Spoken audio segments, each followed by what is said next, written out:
어느 봄비 내리던 밤, 사람들은 대감댁 문 밖으로 쫓겨난 한 부인을 보았다.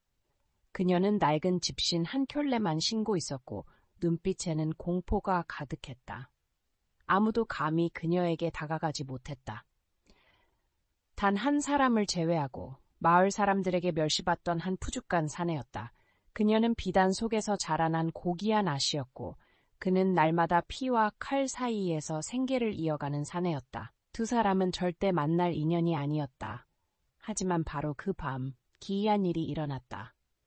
그날 가야산맥 뒤편에 숨겨진 작은 마을에서 아침마다 안개가 마치 아직 깨어나지 못한 꿈처럼 느릿하게 흐르는 그곳에 한 여인이 살고 있었다. 그녀의 이름은 소화, 먹으로 그린 그림처럼 고왔지만 운명은 폭풍 속에 흩날리는 꽃잎처럼 그녀를 몰아쳤다. 소화는 그 지역의 부유하고 권세 있는 관가의 둘째 부인이었다. 사랑이 아닌 거래로 김씨 집안에 시집온 그녀는 가난한 부모가 논 몇 마지기와 겨울용 쌀 3포대를 위해 딸을 내준 대가였다. 마을 사람들은 수군거렸다. 저리 고운 아가씨가 첩으로 들어가다니 금장을 두른 새장에 갇힌 귀한 새 같네. 처음엔 소화도 참았다. 조용하고 얌전한 성품으로 모든 의무를 다했지만 본처는 질투가 심해 하녀들을 시켜 괴롭혔다. 무거운 일을 시키고 찬밥을 먹게 하고 헛간에서 자게 했다. 관가는 술자리와 연회에 빠져 젊은 아내에게는 관심조차 주지 않았다. 소화는 그림자처럼 살았다. 길고 긴 날들이 침묵과 눈물 속에서 이어졌다. 그러던 어느 봄날 붉은 철쭉이 산길을 물들인 그날 뜻밖의 일이 벌어졌다. 소화는 집에서 쫓겨났다. 이유는 아무도 확실히 알지 못했다. 어떤 이는 그녀가 본처에 장신구를 훔쳤다고 했고 또 어떤 이는 하인과 아이를 가졌다고 헐뜯었다. 진실이 무엇이든 그녀는 비 오는 밤 얇은 한복 한 벌만 걸친 채 쫓겨났다. 문이 쾅 닫히는 소리와 마을 개 짖는 소리만이 그녀를 배웅했다. 소화는 숲을 헤맸다.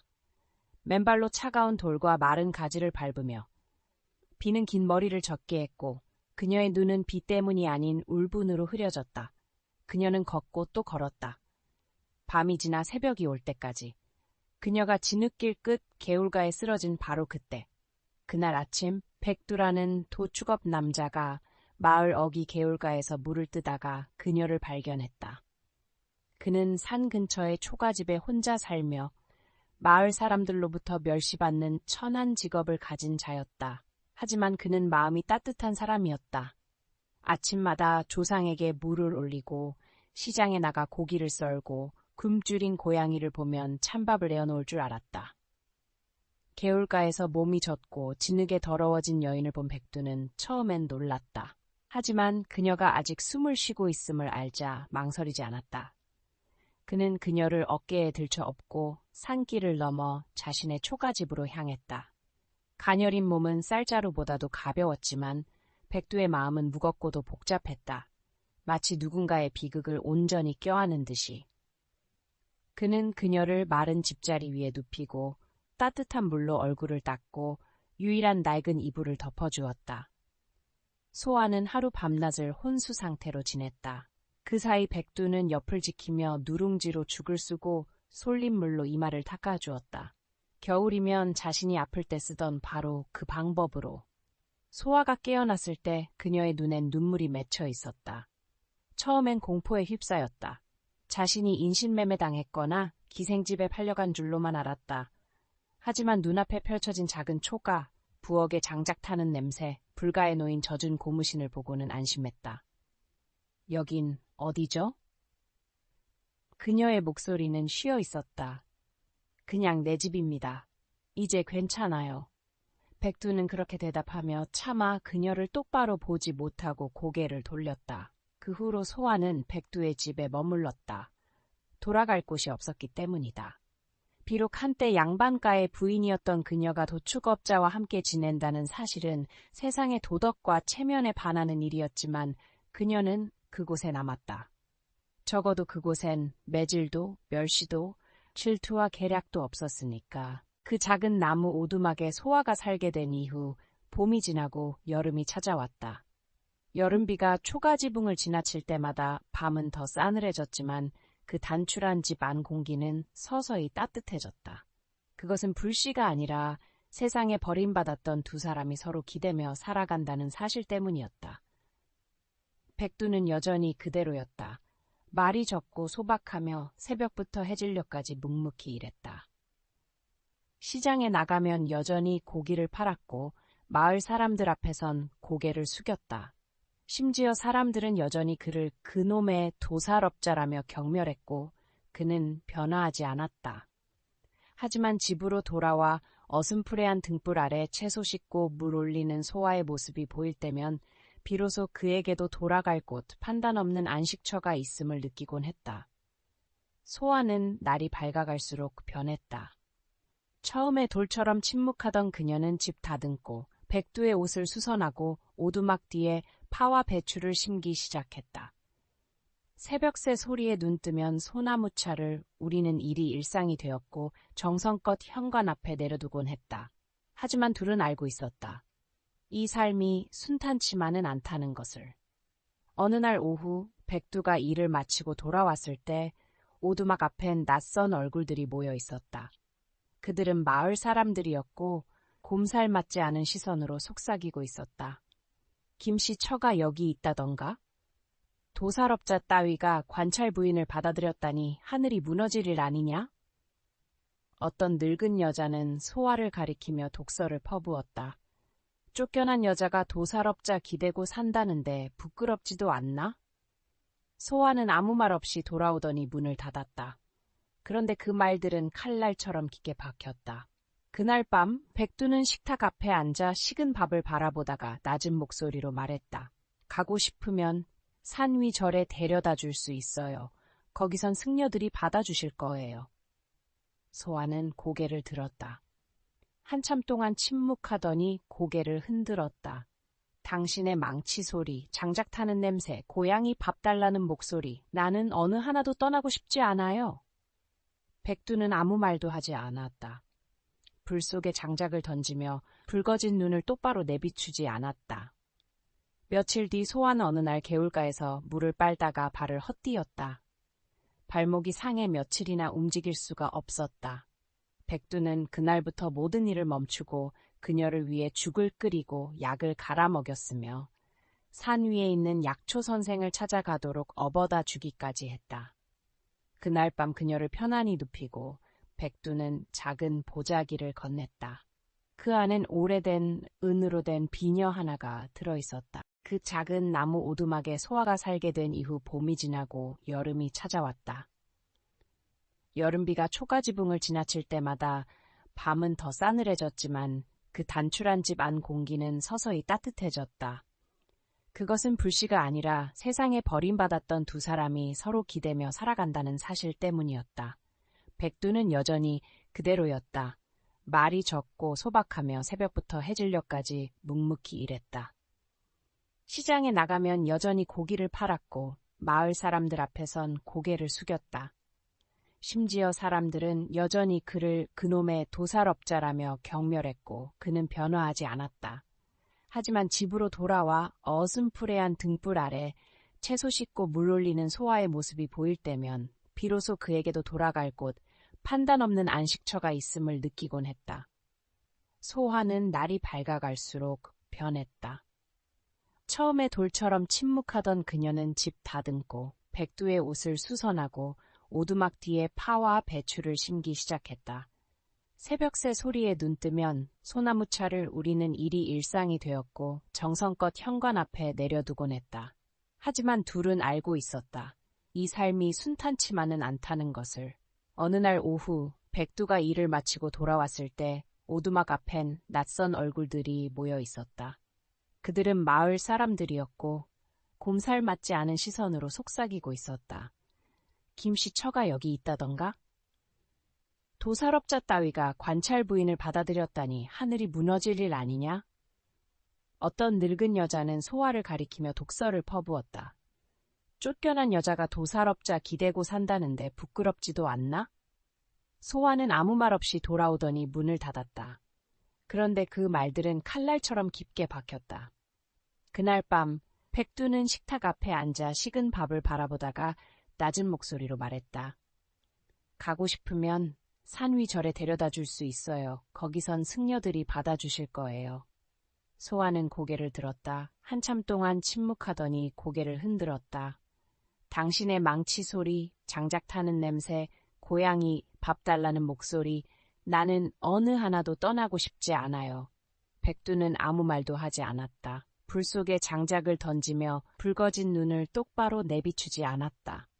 며칠 뒤 소아는 어느 날 개울가에서 물을 빨다가 발을 헛디뎠다. 발목이 상해 며칠이나 움직일 수가 없었다. 백두는 그날부터 모든 일을 멈추고 그녀를 위해 죽을 끓이고 약을 갈아 먹였으며 산 위에 있는 약초 선생을 찾아가도록 업어다 주기까지 했다. 그날 밤 그녀를 편안히 눕히고 백두는 작은 보자기를 건넸다. 그 안엔 오래된 은으로 된 비녀 하나가 들어 있었다. 나는 한참 동안 갖고 있었어요. 장터 누군가 흘리고 간 거요. 예쁘길래 주었죠. 이제는 당신에게 더 어울릴 것 같아서요. 소아는 은비녀를 손에 쥐고는 눈물을 조용히 흘렸다. 그건 선물이 아니라 마음이었다. 그들의 감정은 말없이 자랐다. 작은 행동 하나하나가 쌓여 사랑이 되었고 뜨겁지는 않았지만 서서히 뜨거워지는 정이었다. 그리고 마침내 그 밤이 왔다. 극락의 밤. 보름달이 은쟁반처럼 떠오른 가을밤.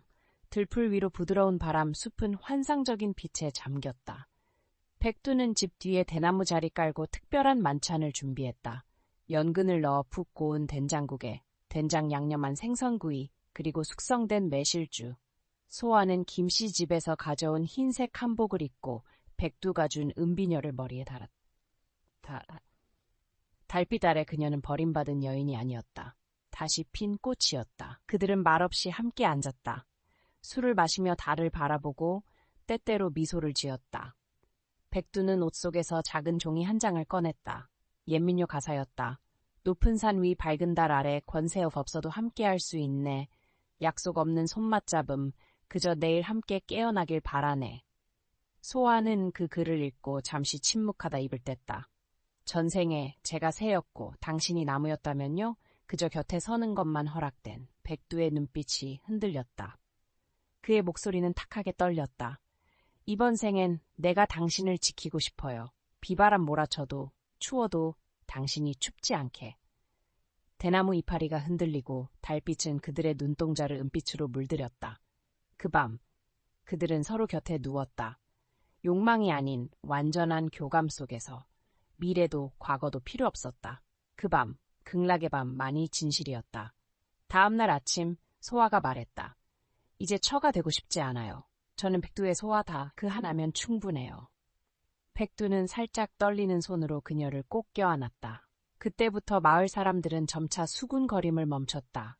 그들이 여전히 살아가고 웃고 채소를 기르고 닭을 기른다는 사실을 알게 되었기 때문이다.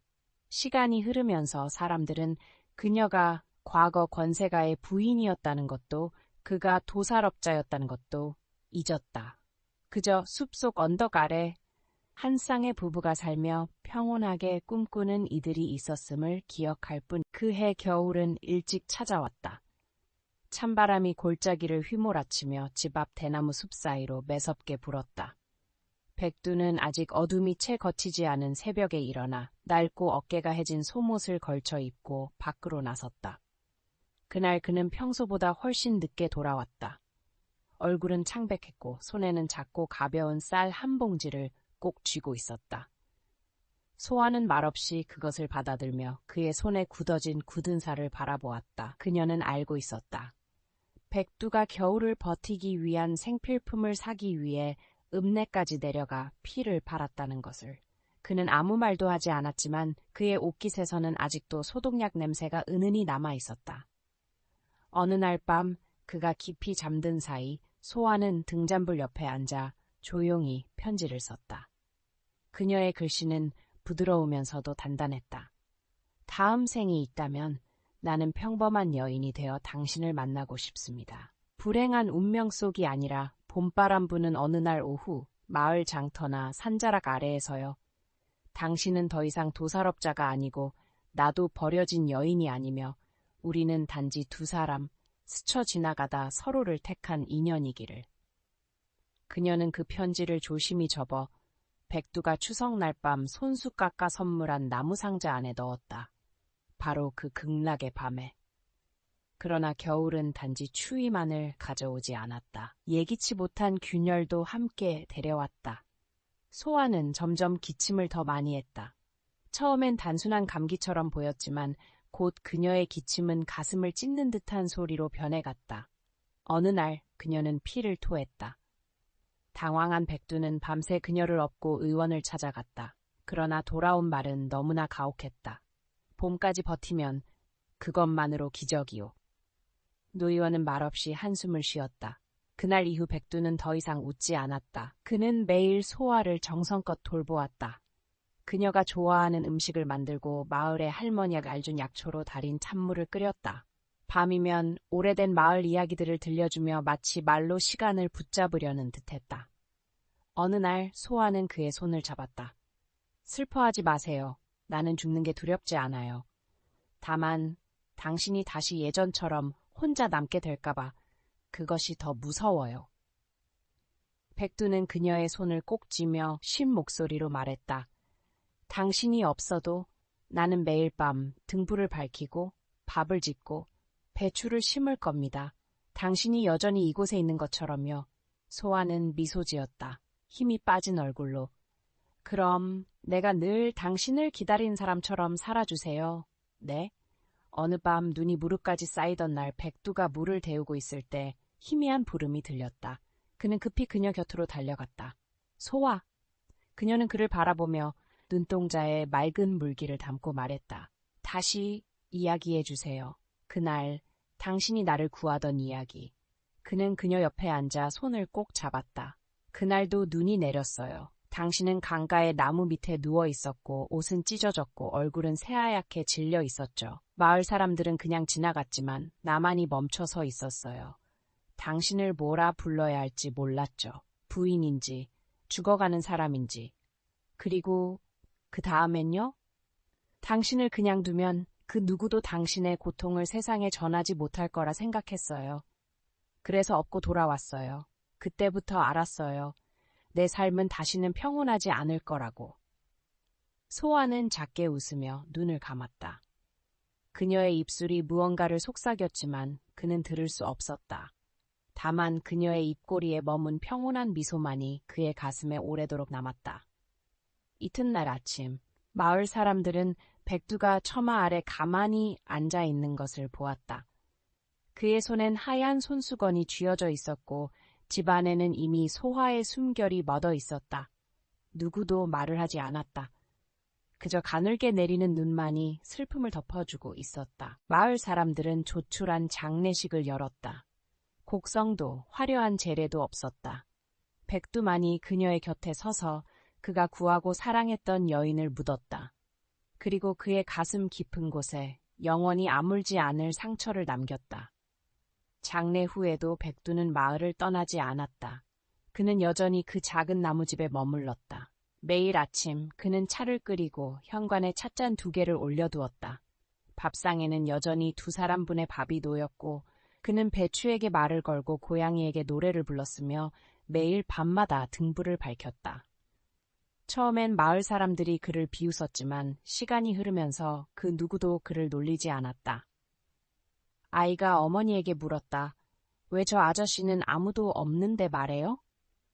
어머니는 부드럽게 대답했다. 그 아저씨가 사랑했던 사람이 더 이상 이 세상에 없기 때문이야. 세월이 흘렀다. 백두의 머리는 온통 백발이 되었고 걸음은 느려졌다.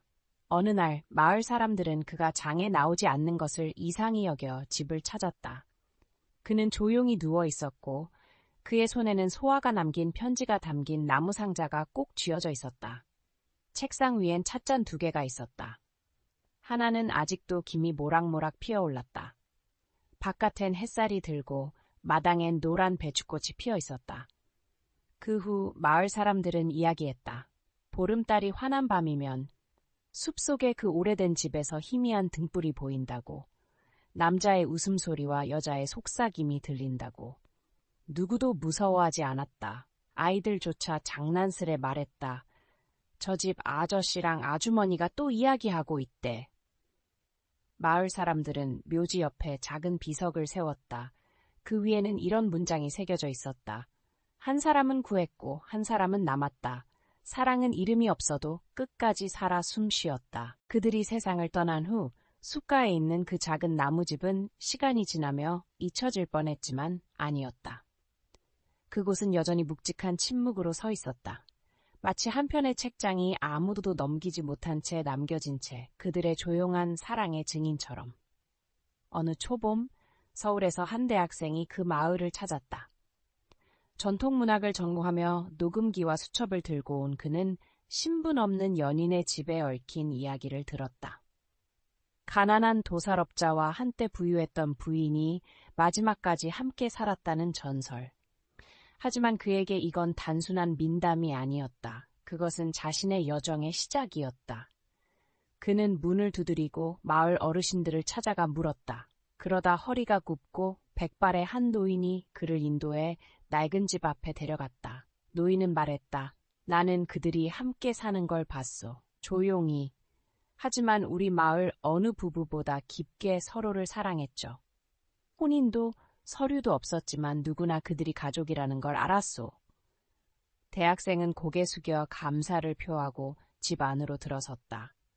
내부는 먼지로 덮여 있었지만 이상하게도 그대로인 물건들이 있었다. 그들이 함께 식사하던 나무 탁자, 책장 위의 등유 등 색이 바랜 찻잎 항아리까지. 그는 녹음기를 꺼내 작은 방구석을 촬영했다. 먼지를 닦던 중 마룻바닥 아래 숨겨진 낡은 일기장을 발견했다. 아마 백두가 쓴 것이었다. 오늘 그녀가 기침을 덜했어요. 그녀가 좋아하는 미역국을 끓였어요. 2숟갈밖에 못 먹었지만 그래도 웃었어요. 그녀가 내가 배춧꽃을 심어달라고 했어요. 봄이 오지 않아도 뜰 앞에 노랑이 피길 바란다고요. 그녀가 누군지는 중요하지 않아요. 단지 아침에 눈 뜨면 그녀가 내 옆에 있어주기만 하면 돼요. 대학생은 말을 잃었다. 낭만이 아닌 말 속에 담긴 온기와 연민 때문이었다. 그는 녹음기를 켜고 그 문장들을 읽기 시작했다. 거기엔 인간 존엄과 희망이 있었다. 기록보다 더 큰 가치. 조용히 살아가며 온 영혼으로 사랑한 이들의 메시지가 담겨 있었다. 1년 뒤 배춧꽃 앞 집과 보내지 못한 편지들이라는 제목의 극이 유명 문예지에 실렸다. 유명해진 건 문체가 아니라 그 이야기가 너무 진실했기 때문이다. 읽은 이들은 댓글을 남겼다.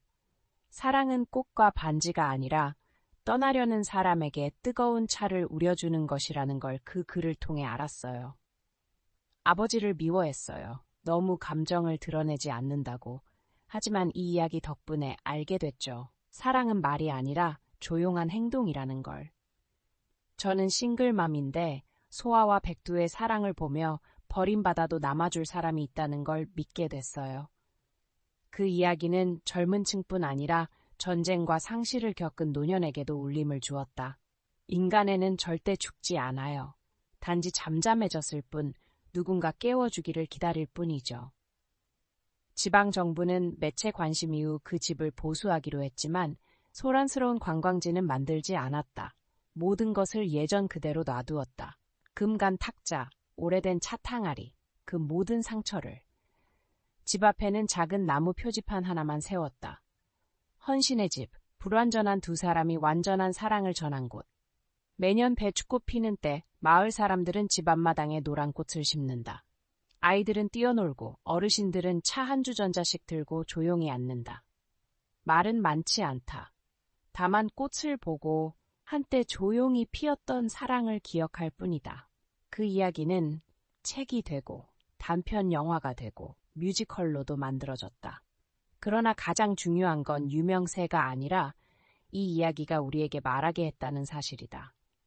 쟁취와 고독뿐인 세상에서 박수받지 않아도 괜찮은 사랑이 있고 응답을 바라지 않는 선행이 여전히 있다는 사실. 그리고 말이죠. 누군가 그 집을 진심으로 찾아간다면 그 조각들 사이에 서서 스스로 물어보게 될 거예요. 내 삶에도 누군가를 온전히 사랑하려 해본 적이 있을까? 만약 없다면 내게도 과연 백두 같은 사람이 되어줄 용기가 있을까? 조건 없이, 계산 없이, 단지 마음이 시키는 대로? 그게 민담의 마법이죠.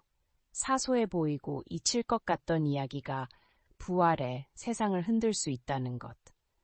선행은 사라지지 않고 사랑은 낡지 않고 단지 한 번 더 들려질 때를 기다릴 뿐입니다. 그리고 백두가 마지막 일기에 적었듯이 이 집에 누군가 온다면 슬퍼하지 마세요. 차를 한 주전자 우리고 앉아보세요. 선하고 완전한 사랑이 이 땅에도 존재한다는 것을 믿어도 좋습니다. 사람들은 흔히 말한다.